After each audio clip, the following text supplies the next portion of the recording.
I found my 5-year-old daughter crying on our porch, bloody hands clutching heavy wood. The mean lady made me carry this because I drew flowers with chalk, Emma whispered. She said bad children don't get to keep their daddies. That HOA Karen had no idea she just terrorized a state attorney's child. Before watching full story, comment below from where you watching. Also like and subscribe for more stories. The afternoon sun cast long shadows across Maple Grove's pristine sidewalks as I pulled into my driveway after another grueling day at the state attorney's office. The case I'd been working on, prosecuting a child endangerment scandal, had drained every ounce of energy from my bones. All I wanted was to see my little Emma's bright smile and forget about the world's cruelties for a while.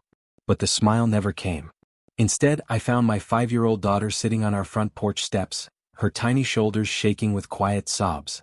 Her pink dress was dirty, torn at the knee, and her usually neat pigtails hung loose and tangled. In her small hands, she clutched a splinter-covered piece of wood that looked far too heavy for her to carry. My heart shattered into a million pieces seeing my baby girl like this. Emma was always such a happy child, full of giggles and sunshine. Seeing her broken and defeated made my chest tighten with a pain I'd never felt before. This wasn't just my daughter crying, this was my whole world falling apart. Emma? I dropped my briefcase and rushed to her side, my legs barely able to carry me fast enough. Sweetheart, what happened? Why are you crying? Who hurt my baby? She looked up at me with those big brown eyes, so much like her mother Sarah's before we lost her to cancer 2 years ago, now red and swollen from tears. Those eyes that used to sparkle with joy were now filled with confusion and pain that no 5-year-old should ever experience. Daddy, the mean lady made me carry the heavy wood, Emma whispered, her voice so small and broken it made my soul ache. She said I was bad for drawing flowers on the sidewalk with my chalk. But Daddy, I was just making pretty pictures like Mommy used to do with me. The mention of Sarah hit me like a punch to the gut. My wife used to spend hours with Emma drawing chalk art on our driveway, teaching her colors and shapes, filling our home with laughter. Now someone had turned that beautiful memory into a punishment. What mean lady, baby? I asked, though my voice was shaking with barely controlled rage. The lady with the angry face who lives in the big house. Emma pointed down the street toward the corner mansion where our HOA president, Karen Whitmore, resided like some sort of suburban dictator. She saw me drawing flowers with my pink and purple chalk and got really mad. Her face turned red and scary and she yelled at me really loud. Emma's little body started shaking harder as she remembered. She said I was. Emma struggled with the word, her kindergarten vocabulary failing her, vandalizing the community. But Daddy, I don't even know what that word means. I was just drawing flowers for Mommy in heaven. Vandalizing. A 5-year-old drawing chalk flowers in memory of her dead mother was vandalizing. I felt something dark and cold settle in my chest. This wasn't just about HOA rules anymore. This woman had attacked my daughter during a moment of innocence and remembrance. She had turned my child's love for her deceased mother into something shameful. I knelt down and gently took the piece of wood from Emma's hands. It was rough-hewn lumber, probably weighing at least 15 pounds, nearly half of my daughter's body weight. Splinters had embedded themselves in her small palms, leaving tiny dots of blood on her precious little hands. The same hands that had been drawing flowers just hours before were now wounded and torn. She made you carry this? I asked, my voice barely above a whisper as the attorney in me began cataloging evidence, but the father in me was seeing nothing but red-hot rage. Emma nodded, fresh tears spilling down her cheeks like a broken dam. She said I had to carry wood from her backyard to the front yard 15 times as punishment. When I said it was too heavy and that my hands were getting owies, she said bad children don't get to complain. She said if I dropped it, I'd have to start over.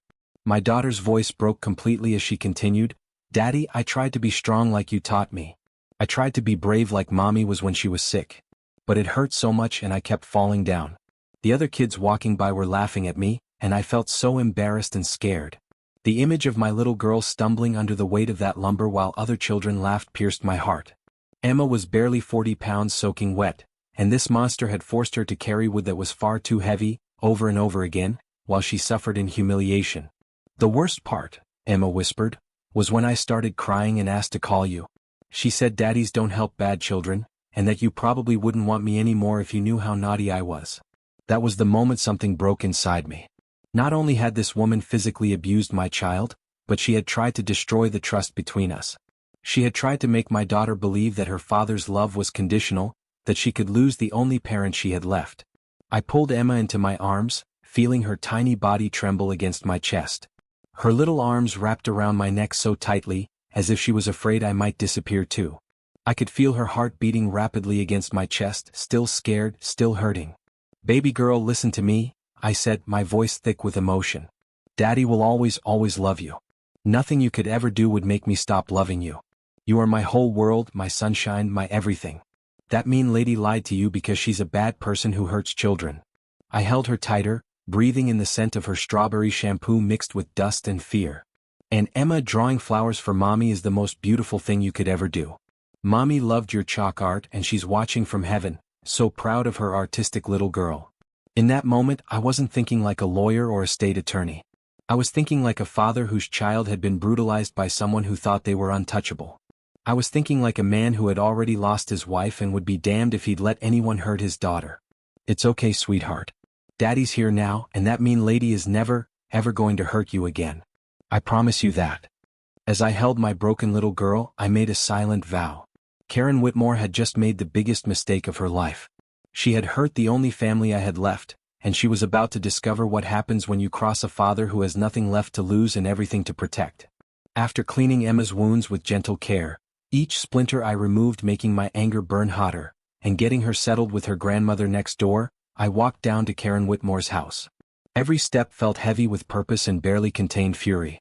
My hands were shaking as I rang the doorbell, not from fear, but from the effort it took to keep myself under control. I kept seeing Emma's tear-stained face, kept hearing her broken voice asking why the lady said Daddy wouldn't love her anymore. The woman who answered the door was exactly what you'd picture when someone says, "Neighborhood HOA Karen," perfectly styled blonde hair that probably cost more than most people's rent, expensive designer workout clothes that had never seen a real gym, and a face that seemed permanently fixed in a scowl of disapproval and entitlement. "Can I help you?" she asked, though her tone suggested she'd rather slam the door in my face and call security.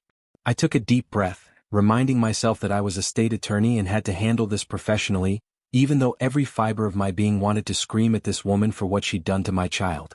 "I'm Michael Stevens from 1247 Oak Street. I believe you had an interaction with my 5-year-old daughter today." Karen's expression didn't change one bit. If anything, she looked more smug, more satisfied with herself. "Oh, the little vandal with the chalk. Yes, I dealt with that situation appropriately. Children need to learn there are consequences for their actions, especially when parents fail to teach them proper respect for community property." The casual way she dismissed my daughter's pain, the way she called Emma a vandal, made my blood pressure spike. Consequences. I kept my voice level, though inside I was boiling with rage. "Ms. Whitmore, you forced a 5-year-old child to carry heavy lumber as punishment for drawing with washable chalk on a public sidewalk. The HOA rules clearly state that defacing community property is prohibited," she said, crossing her arms and looking at me like I was the one being unreasonable.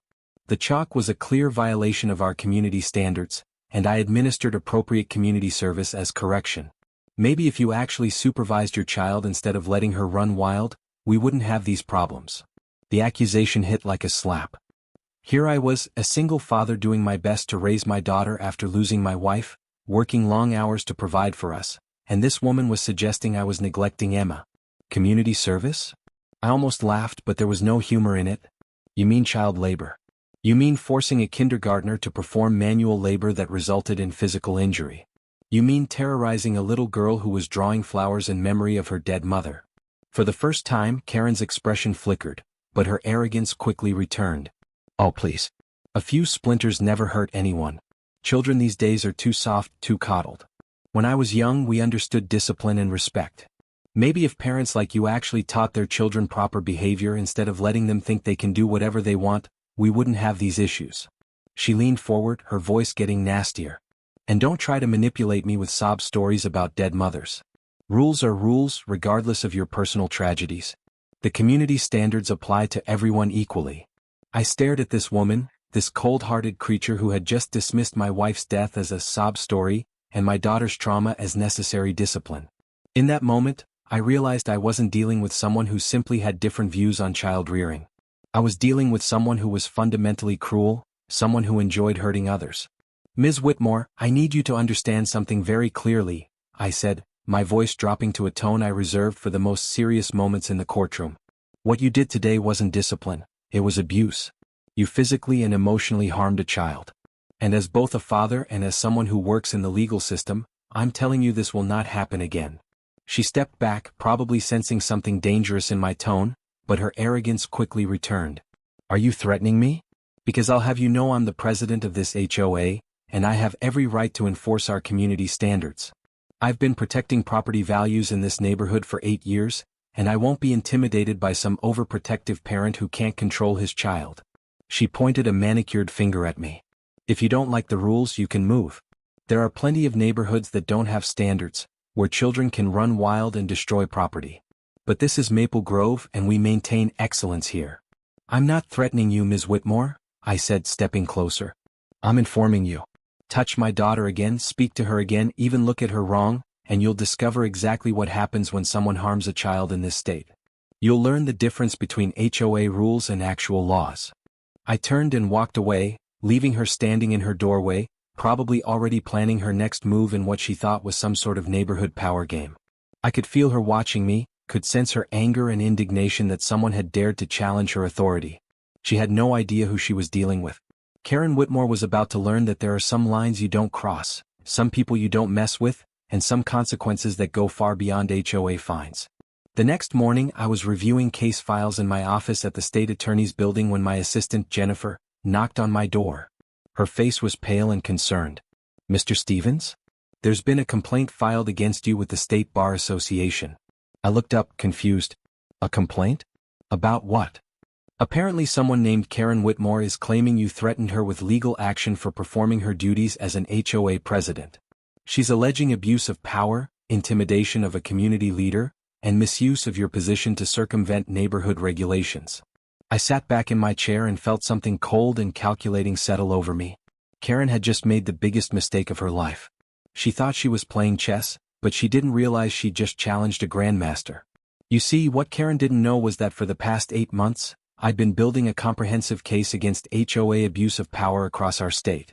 We'd received over 200 complaints about HOAs overstepping their authority, harassing residents, engaging in discriminatory practices, and in some cases, causing serious psychological and financial harm to families.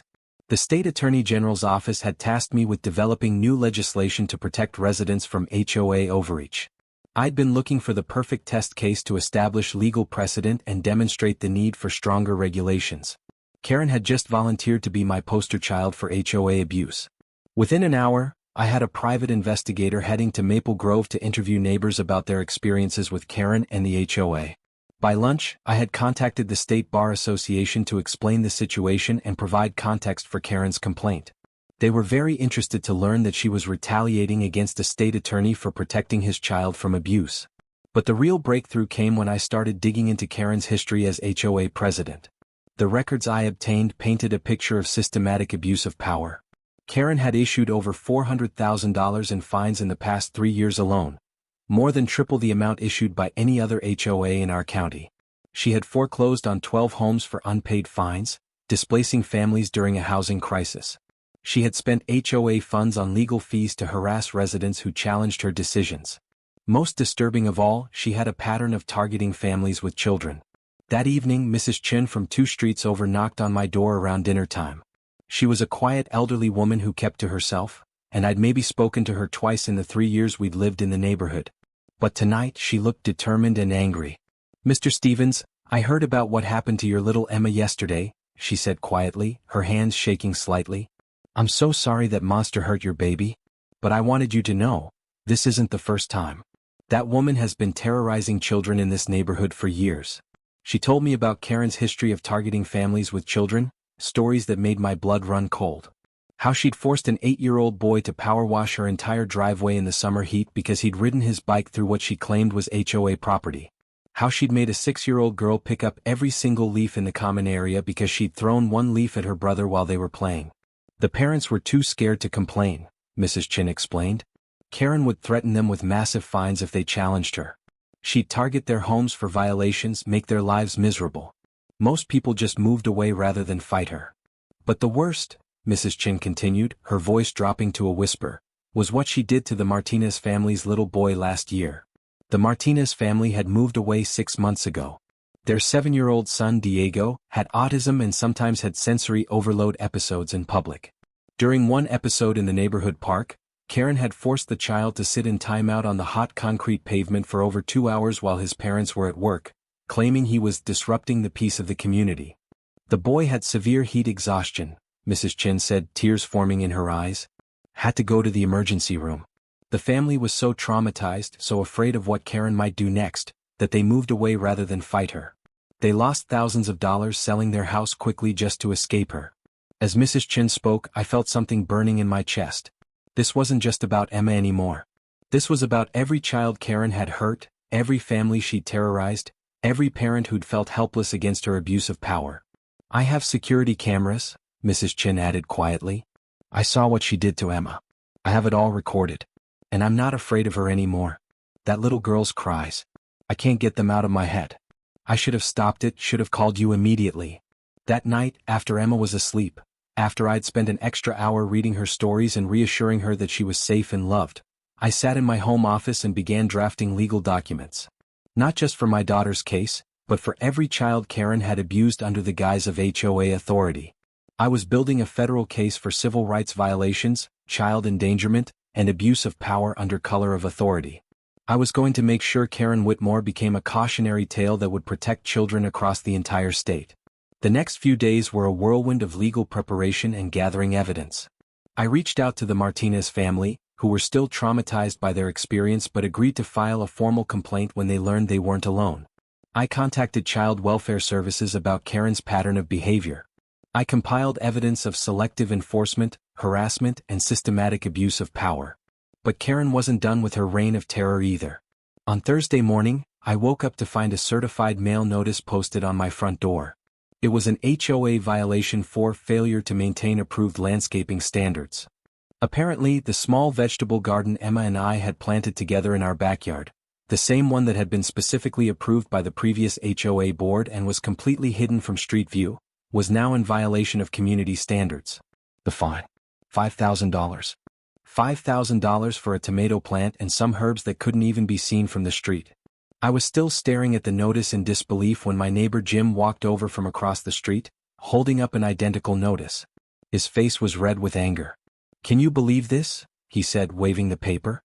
"She's fining me $5,000 for having the wrong shade of mulch. The exact same mulch I've used for 3 years without any problems. She's going after everyone who talked to your investigator." By noon, 7 families on our street had received similar violations for things that had never been problems before. Mrs. Patterson got fined for having flowers that were too colorful in her front garden. The Johnsons were cited for their mailbox being improperly positioned, despite it being in the exact same spot for 15 years. Mrs. Chin received a violation for having excessive decorative elements because of the small garden gnome she'd had in her yard for a decade. Karen was retaliating against anyone who had shown sympathy for Emma or spoken to my investigator. She was being obvious about it, almost brazen in her abuse of power. Perfect. She was building my case for me. But what Karen did next crossed every line imaginable. Friday afternoon, I was in my office reviewing federal civil rights statutes when I got a call that made my blood turn to ice. "Mr. Stevens, this is Principal Williams at Oakwood Elementary. I need you to come pick up Emma immediately. There's been a serious incident." My hands were shaking as I drove to the school, breaking every speed limit and running yellow lights. I couldn't stop imagining the worst. Emma hurt, Emma missing, Emma crying and asking for her daddy while I wasn't there to protect her. I found Emma in the principal's office, once again in tears, curled up in a chair that was too big for her tiny body. Karen Whitmore was sitting across from her looking smug and satisfied, like a predator who had cornered its prey. "What the hell is going on here?" I demanded, forgetting all professional courtesy. Principal Williams looked extremely uncomfortable and angry. "Mr. Stevens, Ms. Whitmore came to the school today claiming to be conducting an official HOA inspection of our pickup and drop-off procedures. She demanded access to our playground during recess time." I stared at Karen in disbelief. "You came to my daughter's school?" "I was conducting official HOA business," Karen replied coolly, as if terrorizing children at their school was perfectly normal. "Children are part of the community and need to understand their responsibilities to maintain our standards. Your daughter's behavior yesterday showed a clear lack of understanding of community rules." Principal Williams continued, her voice tight with barely controlled anger. "Ms. Whitmore approached Emma during recess and began questioning her about your family's compliance with community standards. When Emma didn't know how to answer, Ms. Whitmore made her stand in the corner of the playground while the other children played. My vision went red. She made Emma stand in timeout? At school? During recess. It gets worse, Principal Williams said. Ms. Whitmore then began forcing Emma to recite HOA regulations from memory. When Emma couldn't remember them all, because she's 5 years old, Ms. Whitmore told her she was going to have to do more community service after school today. I looked at my daughter, so small and scared in that chair, and something inside me snapped completely. Emma's eyes were red and puffy from crying, and she kept looking back and forth between Karen and me like she was afraid of what might happen next. Emma, sweetheart, are you okay? I asked, kneeling down to her level. Daddy, Emma whispered, the mean lady came to my school. She said I had to learn the rules or she would make you move away and I'd have to go live with strangers. She said bad children don't get to keep their daddies. That was the moment I lost all professional restraint. I stood up and turned to Karen with the full force of my legal training and parental fury behind my words.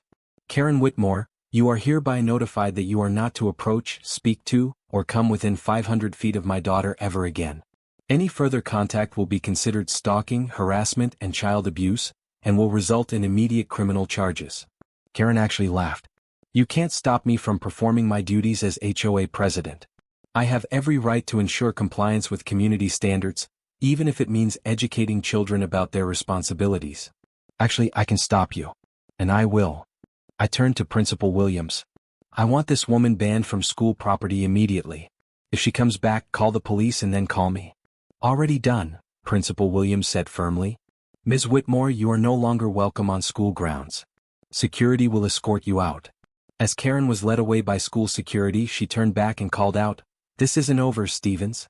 I'll make sure you and your little brat learn to respect authority. Calling Emma a brat, in front of witnesses, was another nail in Karen's legal coffin. But more than that, it showed everyone present exactly what kind of person we were dealing with. Someone who had no business being in charge of anything, let alone a community where children lived. That weekend, I filed for an emergency restraining order against Karen on behalf of my daughter.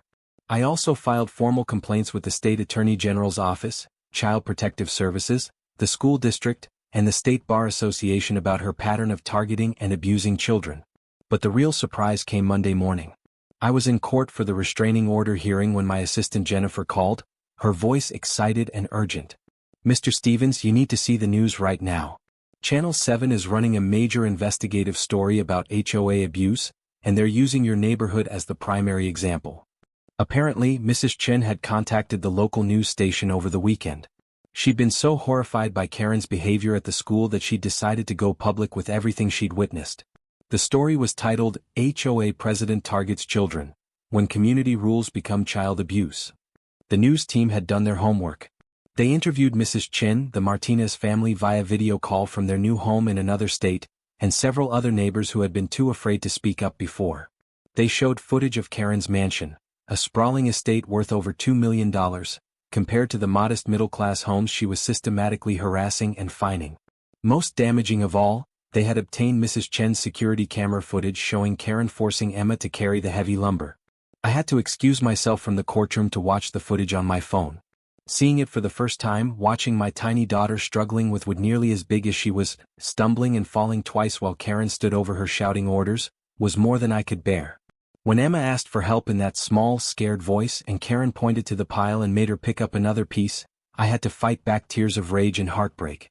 The footage showed Emma falling down when the weight of the wood threw off her balance. It showed her trying to wipe away tears while still carrying the lumber because Karen had told her, crybabies have to work twice as hard. It showed other neighborhood children walking by and staring, some laughing, while my daughter suffered in humiliation. But the worst part was at the end, when Emma finally completed the punishment and asked if she could go home to her daddy. Karen's response, caught clearly on camera, was, "Bad children don't get to run to daddy. You tell your father what happens to kids who don't follow rules." The judge, a stern woman named Judge Morrison who was known for her no-nonsense approach, watched the footage with obvious disgust. When it was over, she removed her glasses and looked directly at Karen, who had gone pale during the viewing. "Ms. Whitmore, in 32 years on this bench, I have rarely seen such a clear case of child abuse disguised as authority," Judge Morrison said, her voice cold and angry. "What I just witnessed was not discipline, it was the systematic torture of a small child by an adult who clearly enjoys inflicting pain on those who cannot fight back." Karen tried to interrupt. Your Honor, I was simply enforcing. You will not speak unless I ask you a direct question, Judge Morrison cut her off. The restraining order is granted immediately and will remain in effect indefinitely. You are not to go within 500 feet of this child, her home, her school, or any location where she might reasonably be expected to be present. The judge leaned forward, her voice becoming even more stern. Furthermore, I am ordering an immediate investigation into your fitness to hold any position of authority over families with minor children. The court finds your behavior toward this child to be unconscionable and potentially criminal. But I wasn't done yet. Not even close. That afternoon I received calls from 3 different state agencies. The State HOA Oversight Commission wanted to launch a full investigation into Karen's management. The Department of Children and Family Services was opening a formal investigation into child endangerment. The State Attorney General's office was considering criminal charges. Within a week, they'd uncovered a pattern of abuse that went far beyond what any of us had imagined. Karen had been using her position as HOA president to settle personal grudges, target families she didn't like, and systematically terrorize anyone who challenged her authority. The financial audit revealed massive irregularities. Karen had been embezzling HOA funds for years, using community money to pay for landscaping at her own home, personal legal fees, and even a luxury vacation to Europe that she'd claimed was an HOA education conference. She had issued over $600,000 in fines in just the past 2 years. Money that had gone directly into accounts she controlled. She had foreclosed on homes for unpaid fines that were later determined to be completely illegitimate. She had destroyed families, forced people from their homes, and lined her own pockets in the process. But the most damning discovery came when investigators found her personal files. Karen had been keeping detailed records of every family in the neighborhood, including private information about their finances, their children, their personal lives. She had notes about which families were problems that needed to be dealt with. She had been systematically targeting single parents, families of color, and anyone who didn't fit her vision of the right kind of resident for Maple Grove. In her notes about our family she had written, "Single father works too much, daughter unsupervised. Need to establish control early. Child is defiant and needs correction. Father thinks lawyer credentials make him untouchable, will prove otherwise." She had planned to escalate her campaign against Emma. She had intended to continue targeting my 5-year-old daughter until she broke her spirit or forced us to move. 3 weeks after Karen had first terrorized my daughter, she was facing multiple felony charges: embezzlement, child endangerment, abuse of power under color of authority, and conspiracy to defraud. The FBI had gotten involved when they discovered she'd been using HOA funds to pay for illegal surveillance of residents. The HOA board voted unanimously to remove her as president and ban her from holding any community leadership position. They also voted to dissolve the existing HOA structure and start fresh with new bylaws that included strict protections for children and families. But the real victory came from an unexpected source. Emma came home from school one day with a drawing she'd made in art class. It was a picture of our front sidewalk, covered in brilliant chalk flowers in every color imaginable, with her and her friends playing together and laughing. "Mrs. Johnson said we're having a neighborhood chalk art contest next weekend," Emma said excitedly, her eyes bright with the joy that Karen had tried to crush. "And guess what, Daddy? The new HOA lady said kids can draw on the sidewalks anytime we want, as long as we ask our parents first. She said chalk art makes the neighborhood more beautiful." The new HOA president was Mrs. Chen, who had been elected unanimously by the residents. Her first act was to establish a children's rights and safety policy, ensuring no child could ever be disciplined or approached by HOA officials without parental presence and consent. Her second act was to organize a community-wide chalk art festival in Emma's honor. 6 months later, Karen pled guilty to multiple felony charges and was sentenced to 5 years in prison, followed by 10 years of probation. She was ordered to pay over $800,000 in restitution to the families she had defrauded and terrorized. She lost her home, her savings, and her freedom.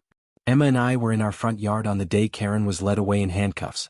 Emma was drawing elaborate chalk murals on our sidewalk, something she now did fearlessly every afternoon, creating masterpieces that the whole neighborhood came to admire. "Daddy," Emma said looking up from her artwork, "why was that lady so mean to kids? Why did she want to hurt me?" I knelt down beside her, watching as she carefully drew a rainbow over her chalk flowers. "Some people think being powerful means being able to hurt others, sweetheart. But real power is protecting people who can't protect themselves. Like how you protected me? Like how we all need to protect each other. Like how Mrs. Chin protected you by telling everyone what she saw. Like how Principal Williams protected you at school. Good people stand up for kids who are being hurt. Emma nodded seriously, then went back to her drawing. A few minutes later, she called me over with excitement. "Look, Daddy." She'd drawn a picture of the two of us holding hands, surrounded by flowers and rainbows and butterflies. At the bottom, in her careful kindergarten handwriting, she'd written, "Daddy keeps me safe. I love my daddy." I hung that drawing in my office, right next to my law degree and my prosecutor's oath. It serves as a daily reminder of why I became an attorney in the first place. Not to win cases or gain recognition, but to ensure that bullies, no matter how small their kingdom or how much authority they think they have, can never terrorize those who cannot fight back. Karen learned too late that titles and positions don't make you powerful. Standing up for what's right does. And sometimes, the smallest victims have the strongest protectors. The neighborhood kids still draw on the sidewalks every afternoon, creating temporary masterpieces that bring joy to everyone who sees them. And every time I see those chalk flowers blooming on concrete, I remember that justice isn't just about courtrooms and legal precedents. Sometimes it's about making sure a 5-year-old feels safe enough to create art in her own front yard. Emma never asks about the mean lady anymore. But sometimes when she's drawing particularly elaborate chalk murals, she'll look up at me and smile. It's a smile that says she knows she's protected, she knows she's loved, and she knows that no one will ever make her carry wood that's too heavy for her small hands again. And that smile, that pure joy and innocence restored, makes every legal battle, every sleepless night of preparation, and every moment of this fight completely worth it. Karen thought she was teaching children about consequences and authority. Instead, she learned that the most important consequence of all is that when you hurt someone's child, you awaken a force that will move heaven and earth to make sure it never happens again. In the end, the real lesson wasn't about HOA rules or legal precedents. It was about the unbreakable bond between a parent and child, and the lengths to which love will go to protect what matters most. The chalk flowers on our sidewalk fade with each rain, but they always come back brighter and more beautiful than before. Just like Emma's smile. Just like her spirit that no bully could ever truly break. Because that's what love does. It endures, it protects, and it ensures that light always triumphs over darkness, no matter how cruel that darkness tries to be.